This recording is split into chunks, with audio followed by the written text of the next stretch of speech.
कांग्रेस के senior most विधायकों में शामिल राव दान सिंह हमारे साथ मौजूद हैं। राव साहब, पंजाब केसरी में आपका स्वागत है।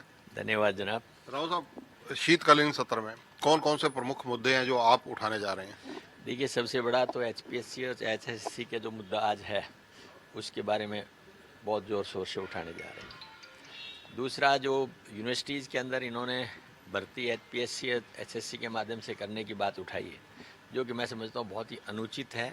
अब तक के हालात ये रहे हैं कि यूनिवर्सिटीज़ को हम ऑटोनोमस बॉडी मानते हैं और उसके अंदर जो भी सिलेक्शन नियुक्तियाँ की जाती हैं बड़े फेयर तरीके से एक सिस्टम के साथ की जाती हैं। सरकार इस पर ज्यादती करके एक अपनी राजनीतिक मोहर लगाना चाहती है और वो आने वाले समय में एकेडमिक कैरियर्स को भी प्रभावित करेगी, इसलिए इसका पुरजोर विरोध किया जाएगा। एक जो किसानों की बात है, पहले वो डीएपी के लिए लड़ता रहा, अब वो यूरिया के लिए लड़ रहा है। क्या सरकार को ये नज़र नहीं आता कि हरियाणा प्रदेश के अंदर सबसे पहला जो काम है, हम कृषि पर आधारित प्रदेश के लोग, उनको इस बारे में पहले ध्यान देना चाहिए था। चौथी ये कह रहे हैं नंबरदारी भी हम खत्म कर रहे हैं, जो सालों साल से चलती आई हुई प्रथा है उसको खत्म करना चाहते हैं। कॉलिंग अटेंशन मोशन हमने दिया, उसको बंद कर रहे हैं। और सबसे बड़ी एक बात हम उठाना चाह रहे हैं कि इन्होंने ओबीसी और बीसी को क्रीमी लेयर से, जो सेंट्रल गवर्नमेंट ने पास किया था उससे भी हट करके काम कर रहे हैं। उन्होंने 8 लाख रुपए रखे, उसकी लिमिट ये 6 लाख पर सीमित कर देना चाहते हैं। तो इस बात का हमने कॉलिंग अटेंशन मोशन भी रखा है और पुरजोर तरीके से इस मांग को भी उठा रहे हैं कि भाई ये जाति है, इससे गरीब आदमी को, जो भी आर्थिक रूप से कमज़ोर है, उसको न तो कहीं एडमिशन में मदद मिल पाएगी, नहीं रोजगार में कहीं मदद मिल पाएगी। सरकार को चाहिए कि केंद्र की नीति के अनुसार भी चलती है तो भी 8 लाख की नीति आती है और वो भी उसकी सोल इनकम का, न कि सब चीज़ों को मिला करके उस इनकम को जोड़ करके उसको काम करने का। इससे तो सारे लोग प्रभावित हो जाएंगे।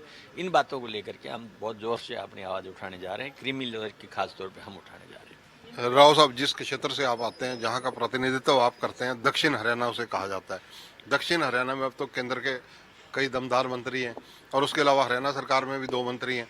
क्या वहाँ पर विकास की गंगा जो बह रही है या जो चीज़ें सरकार दावा कर रही है उसके बारे में आपसे फैक्ट पूछेंगे? सच्चाई है कि विकास का नाम है, कोई गंगा नहीं है, बल्कि हमारे टाइम पे जो किए हुए कार्य हैं उनकी मेंटेनेंस भी सही तरीके से नहीं की जा रही। मैं मेरे क्षेत्र से कह सकता हूँ कि जिस तरह से हमने अपने टाइम पे प्रभावित किया था विकास के आगे चलाने का काम को, वो आज रुका हुआ है। न सड़कें हैं, न शहर के हालात है, यहाँ तक कि सार्वजनिक शौचालय तक भी वहाँ पर नहीं है। स्विमिंग पूल हमने बनाया, वो दुर्दशा के अंदर है। ऑडिटोरियम बनाया, उसकी मेंटेनेंस नहीं है। और स्टेडियम बनाया, उसकी मेंटेनेंस नहीं है। तो यानी ये सब बातें कह सकते हैं हम। न रोड ठीक है, न बाकी इंफ्रास्ट्रक्चर ठीक है, बल्कि एजुकेशन संस्थाओं के अंदर भी अभी कमरों की दिक्कतें हैं, ताकि बच्चों के लिए, खास तौर पर छात्राओं के लिए भी बैठने के लिए स्थान उपलब्ध नहीं है। तो विकास कहाँ है? विकास तो तब जुड़ता है जब बड़े बड़े रास्ते निकालते हो आप और उसके ऊपर से आप चारों तरफ से शहर को साफ, स्पष्ट, सुंदर बनाने की जो इनकी एक नीति थी, यानी हर 500 जो है ना स्मार्ट सिटीज़ बनाने की, आज कहाँ है वो सारी चीज़ें? एक बता दें आप मेरे को, पूरे हरियाणा के अंदर कि स्मार्ट सिटी बन करके सामने आया। तो ये सब बातें हैं जिन पर विशेष तौर पर ध्यान दिया जा रहा है। हम दक्षिणी हरियाणा के लोग तो चाहते हैं कि विकास हो, लेकिन सरकार बातें ज़्यादा करती है, काम कम। अगर दक्षिण हरियाणा की बात की जाए तो वहाँ पर स्वास्थ्य के दृष्टिगत क्या स्थिति है? स्वास्थ्य की दृष्टि के प्रति है ना, एम्स की घोषणा कितने सालों से कर रखी है, आज तक उसकी ज़मीन का नहीं तय कर पाए हैं कि वो ज़मीन जो है ना आपकी कब जाके पूरी होगी, जिससे कि एम्स के कार्य को आगे शुरू किया जा सके। माननीय प्रधानमंत्री जी भी आ लिए, मुख्यमंत्री जी भी आ लिए, वर्तमान मंत्री भी हैं वहाँ पर, लेकिन आज तक एम्स की उस ज़मीन का निर्धारण नहीं कर पाई है सरकार। किसानों की बात की जाए, किसानों का आंदोलन खत्म हो चुका है, किसान घरों में लौट चुके हैं।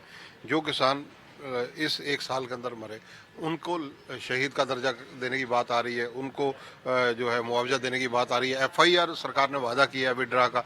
ये सारी चीज़ों पर आपका क्या फोकस रहेगा? उसमें तो यही कहना चाहूँगा कि सरकार केस तो वापस लेने की बात कर रही है, लेकिन साथ में उन लोगों को मुआवजा भी दे जो शहीद हुए हैं, 700 आदमी, बल्कि उनके घर से एक एक बच्चे को रोजगार भी दे, जिन्होंने 1 साल तक संघर्ष किया और उस संघर्ष के माध्यम से ही सरकार को मजबूर किया है कि उनकी बातें मानने में तैयार हुए हैं और तीनों कानूनों को वापस लिया है इन्होंने। हम पुरजोर उठाएंगे इस बात को और किसानों के साथ थे और हैं। राव साहब, चुनाव कई स्टेट में अब ड्यू है, पंजाब भी है, आपके पड़ोस में राजस्थान भी पड़ता है, और अगर देखा जाए उत्तर प्रदेश भी पड़ता है। तो उत्तर प्रदेश के चुनाव में आप लोगों की भूमिका क्या रहने वाली है? देखिए, हम अपनी लड़ाई लड़ रहे हैं और हमारी पार्टी धीरे धीरे आगे बढ़ रही है।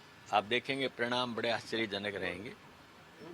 प्रियंका गांधी का लगता है कि कोई जादू कर पाएंगी? हाँ, करेगी, बिल्कुल करेगी। जिस तरह से वो मेहनत कर रही हैं और जिस तरह से उन्होंने संगठन को उठाने का काम किया है, वाकई में होगा, इसमें कोई दो राय नहीं। धन्यवाद। तो ये हैं राव दान सिंह, सीनियर मोस्ट विधायकों में शुमार हैं कांग्रेस के। इनका कहना है कि प्रियंका गांधी अवश्य कोई ना कोई जादू करके दिखाएंगी यूपी के अंदर।